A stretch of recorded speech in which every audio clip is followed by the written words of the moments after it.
श्रीकामिकैकादशी स्तोत्रम् मङ्गलाचरणम्। ॐ नमो भगवते वासुदेवाय। श्रीकृष्णं करुणासिन्धुं कामिकैकादशी प्रियम् भक्ताभीष्टप्रदं वन्दे पापतापविनाशनम्। ध्यानं नीलमेघसमच्छायं पीताम्बरधरं हरिं शङ्खचक्रगदा पद्मधरं लक्ष्मीसमन्वितम् प्रसन्नवदनं देवं भक्तानुग्रहकारकम् कामिकाव्रतसन्तुष्टं ध्यायेत् पापप्रणाशनम्। विनियोग।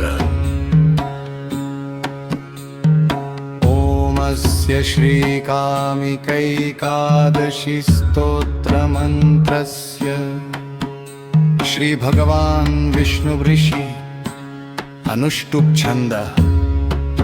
श्री कामिकैकादशी देवता श्री विष्णु प्रीत्यर्थं सकल पापक्षय पूर्वकं धर्मार्थ काम मोक्ष चतुर्विध पुरुषार्थ सिद्ध्यर्थं श्री कामिकैकादशी स्तोत्र पाठे विनियोगः ऋष्याय न्यासः।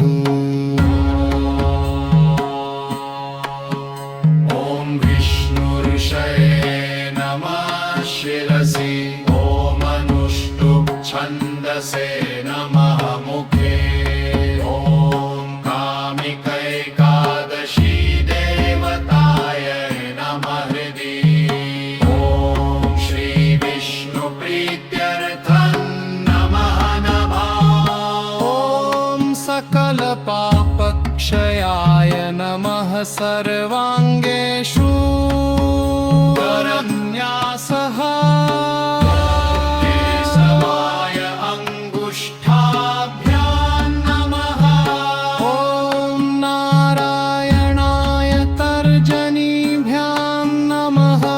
ॐ माधवाय मध्यमाभ्यां नमः।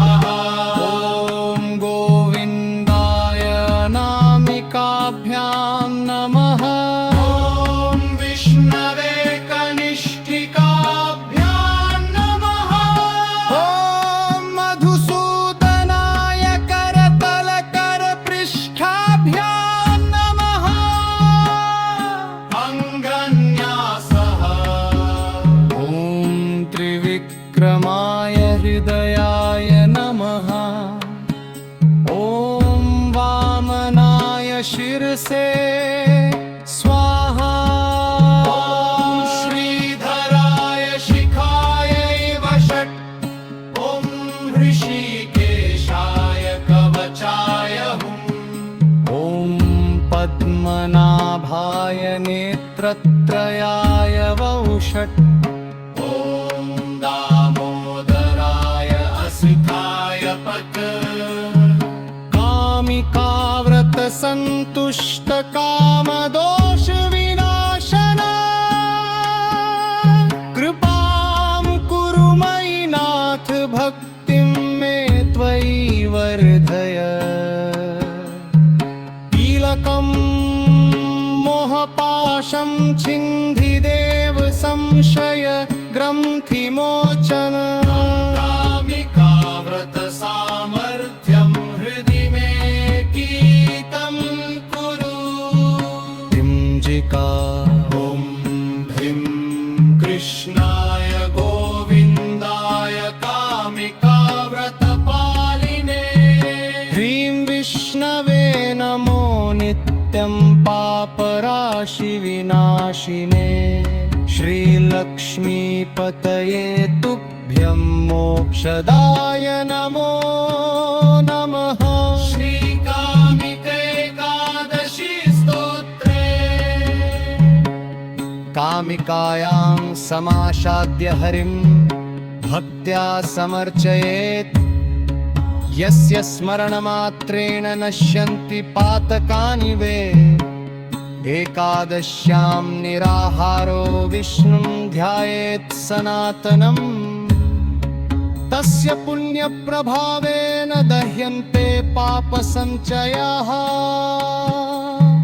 शङ्खचक्रभरं देवं पीतवस्त्रं चतुर्भुजम् भजामि पुण्डरीकाक्षं संसारार्णवतारकम् कामक्रोधादिदोषाणां नाशकं मधुसूदनं कामिकाव्रतसन्तुष्टं प्रणमामि जनार्दनम् तुलसीदलमात्रेण भक्त्या यः पूजयेद्धरिम् तस्य गेहे सदा लक्ष्मी शान्तिश्चैव प्रतिष्ठिता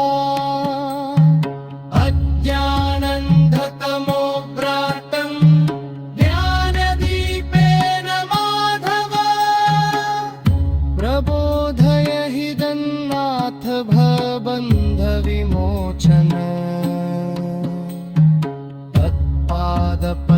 पद्ममाश्रित्य भक्तिं मे देहि माधव कामिकाव्रतपुण्येन विष्णुलोकं प्रयच्छ मे फलश्रुति कामिकैकादशी स्तोत्रं यः पठत् भक्तिसंयुतः सर्वपापविनिर्मुक्तो विष्णुभक्तिं समश्नुते धनधान्यसमृद्धिं च शान्तिं सौख्यं च विन्दति अन्ते विष्णुपदं याति हरिसायुज्यमाप्नुयात् इति श्रीकामिकैकादशी स्तोत्रं सम्पूर्णम्।